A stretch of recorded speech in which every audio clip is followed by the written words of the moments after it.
అందరికి నమస్కారం. రేపు ఇండియా వర్సెస్ పాకిస్తాన్ మ్యాచ్ అయితే జరగబోతుంది, అది కూడా న్యూయార్క్ వేదికగా. అయితే ఈ న్యూయార్క్ వేదికగా మనం ఆల్రెడీ 2 మ్యాచెస్ చూసాం. ఫస్ట్ మ్యాచ్ వచ్చేసరికి south Africa versus Sri Lanka match చూసాం. దాని తర్వాత మన ఇండియా వర్సెస్ ఐర్లాండ్ మ్యాచ్ చూసాం. మరి ఈ 2 మ్యాచ్లో కనుక మనం చూస్తే ఫస్ట్ ఎవరైతే చేజ్ చేస్తున్నారో వాళ్ళే కంప్లీట్గా డామినేట్ చేసేస్తున్నారు. మరి దాంతోపాటు ఇక్కడ ఎవరికైతే మంచి పేస్ అటాక్ ఎవరికైతే మంచిగా ఉందో వాళ్ళే కంప్లీట్గా డామినేట్ చేశారు ఈ 2 మ్యాచెస్లో కూడా. మరి రేపు మ్యాచ్ చూసుకున్నట్టయితే ఇదే పేస్ అటాక్ ఎవరికైతే మంచిగా ఉందో వాళ్ళే డామినేట్ చేశారు కాబట్టి మరి రేపు మ్యాచ్లో చూసుకుంటే మన ఇండియాకి మంచి పేస్ అటాక్ ఉంది. దాని తర్వాత ఇటు పాకిస్తాన్కి చూసినా చాలా మంచి పేస్ అటాక్ ఉంది. అండ్ కంపేర్ టు ఇండియాతో కంపేర్ చేస్తే పాకిస్తాన్కి ఇంకా మంచి పేస్ అటాక్ ఉంది. ఎందుకంటే వాళ్ళకల్లే 4 టాప్ క్లాస్ బౌలర్స్ ఉన్నారు. నదీమ్ షా ఉన్నాడు, దాని తర్వాత షాహిన్ షాఫ్రీది, మొహమ్మద్ ఆమీర్ ఉన్నాడు, దాని తర్వాత హ్యారిస్ రఫ్ ఉన్నాడు. కానీ మన ఇండియా కల్లే చూసుకుంటే ఓన్లీ 3 మాత్రమే కంప్లీట్ బౌలర్స్ ఉన్నారు. సో వాళ్ళు కూడా ఫస్ట్ మనకి బుమ్రా, సిరాజ్, దాని తర్వాత హర్షదీప్. సో ఇలాగా 3 మాత్రమే ఉన్నారు, కానీ వాళ్ళకల్లే 4 ఉన్నారు. మరి ఇలాంటి పరిస్థితిలో మరి ఈ పిచ్ ఏమో మనకి పేసర్స్కే అనుకూలిస్తుంది. మరి మనకల్లే 3 మాత్రమే ఉన్నారు, వాళ్ళకల్లే 4 ఉన్నారు కాబట్టి మరి ఇదేమన్నా ఇన్ఫ్లుయెన్స్ చేస్తుందా? మరి ఇండియా ఏమన్నా ఓడిపోయే ఛాన్స్ ఉందా, లేదంటే కంప్లీట్గా ఏమన్నా పాకిస్తాన్ ఏదైనా డామినేట్ చేసే ఛాన్సెస్ ఏమైనా ఉన్నాయా అనే దాని గురించి మనం మాట్లాడితే రేపు ఖచ్చితంగా డామినేట్ చేసేది బౌలింగ్ ఎలాగున్నా కూడా కంప్లీట్గా రేపు డామినేట్ చేసేది ఇండియానే అనే చెప్పాలి. ఎందుకంటే మనకల్లే వాళ్ళతో పాటు వాళ్ళకి అనుగుణంగా ఉన్న పేస్ అటాక్, అంత పేస్ అటాక్ మన దగ్గర లేకపోవచ్చు. కానీ మన దగ్గర ఉన్న 2 ఆయుధాలు ఏంటి అంటే బ్యాటింగ్ ఆయుధం, రెండోది ఏంటంటే స్పిన్. సో కంపేర్ టు పాకిస్తాన్తో కంపేర్ చేస్తే స్పిన్ అటాక్లో పాకిస్తాన్లో స్పిన్ అటాక్ అసలు లేదనేది చెప్పడం చాలా బెస్ట్. ఎందుకంటే వాళ్ళకల్లే ఉన్న ఒకళ్ళిద్దరు స్పిన్నర్స్ కూడా వాళ్ళు ఎక్కువగా రన్స్ సమర్పించే వాళ్ళే తప్ప వికెట్స్ తీసే స్పిన్నర్స్ ఎవరూ లేరు వాళ్ళకల్లే. కానీ మన ఇండియా టీంలో చూసుకుంటే రన్స్ సమర్పించడం పక్కన పెడితే వికెట్స్ తీసుకునే స్పిన్నర్స్ మనకల్లే ఎక్కువ ఉన్నారు. వాళ్ళకల్లే పేసర్స్ చూసుకుంటే వాళ్ళు రన్స్ ఇవ్వచ్చు, లేదంటే వికెట్స్ ఇవ్వచ్చు. కానీ మనకల్లే చూసుకున్నట్టయితే మన వాళ్ళు వికెట్స్ తీసే బౌలర్సే మనకల్లే ఉన్నారు పేస్ అటాక్లో. దాని తర్వాత స్పిన్ అటాక్లో కూడా మన వాళ్ళు కంప్లీట్గా డామినేట్ చేసే స్పిన్నర్సే మనకు కూడా ఉన్నారు. మరి ఈ బౌలింగ్లో చూసుకున్నట్టయితే కంప్లీట్గా ఇండియా డామినేట్ చేస్తుంది.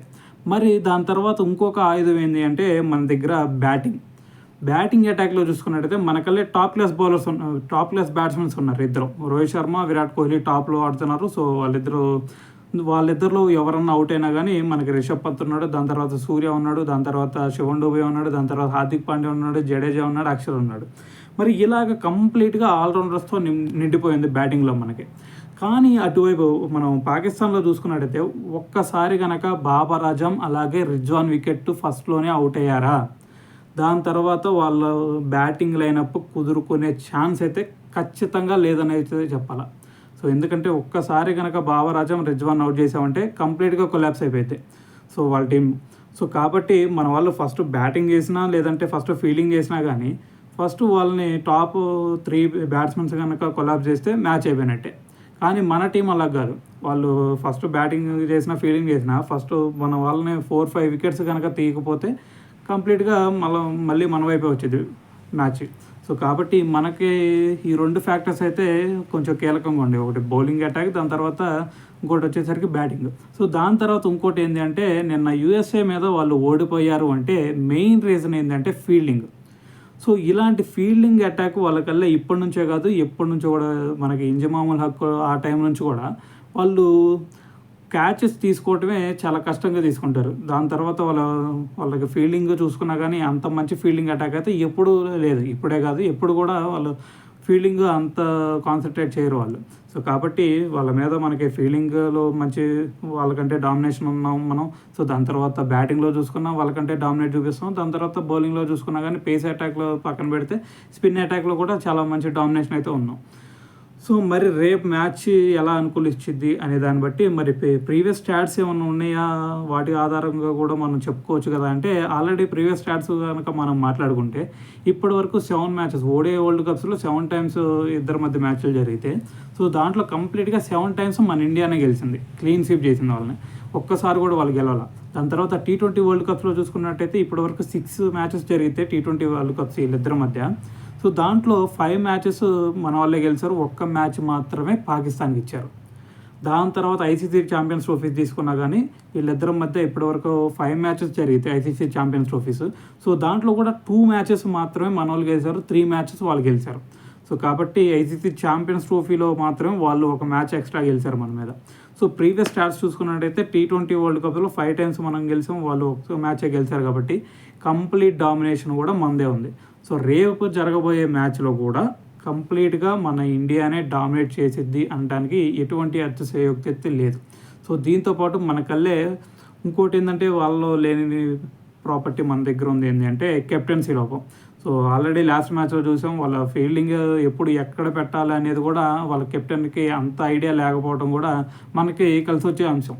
సో కంప్లీట్గా వాళ్ళ కెప్టెన్కి తెలీదు అని అయితే చెప్పట్లేదు, కానీ వాళ్ళు బాల్ రివర్స్ స్వింగ్ అయ్యే టైంలో కూడా ఒక స్లిప్పర్ని పెట్టాలి, లేదంటే ఒక ఫైన్ లెగ్ని తీసుకురావాలి, దాని తర్వాత లాస్ట్ బాల్ 4 కొట్టాలన్నా కానీ లాంగ్ ఆన్లో ఒక ఫీల్డర్ని పెట్టాలి అనే థాట్ రాకపోవడం కూడా మనకి కలిసి వచ్చే అంశం. రేపు రోహిత్ శర్మ చూసుకున్నట్టయితే ఇటువైపు రోహిత్ శర్మ మెంటాలిటీ వేరేగా ఉండిద్ది. సో మనకి ధోని లాంటి మైండ్ సెట్టే రోహిత్ శర్మకు కూడా ఉండిద్ది. సో అలాంటి మ్యాచ్ ఏ టైంలో ఎలాంటి బౌలర్ని తీసుకురావాలి, దాని తర్వాత ఎలాంటి ప్లేస్మెంట్స్ పెట్టాలి ఫీల్డింగ్లో అనేది కూడా రోహిత్ శర్మకి కంప్లీట్గా తెలుసు. సో ఇప్పుడున్న కెప్టెన్స్లో రోహిత్ శర్మకి తెలిసినంత అయితే ఎవరికి తెలియదని అయితే నేను అనుకుంటున్నాను. సో ఇలాంటి కెప్టెన్సీ కూడా మనకి ఒక బలంగా ఉంది. సో ఇన్ని ఫ్యాక్టర్స్ మనకు ఉన్నాయి కాబట్టి రేపు ఖచ్చితంగా ఇండియానే డామినేట్ చేసిద్దని అయితే నేను అనుకుంటున్నాను. సో ఇది చూసిన తర్వాత మీరు ఏ టీం గెలిచిద్ది, అలాగే ఏ టీం డామినేట్ చేయబోతుంది అనేది మీరు అనుకుంటున్నారు. సో దాన్ని అయితే కామెంట్ రూపంలో అయితే తెలియజేయండి.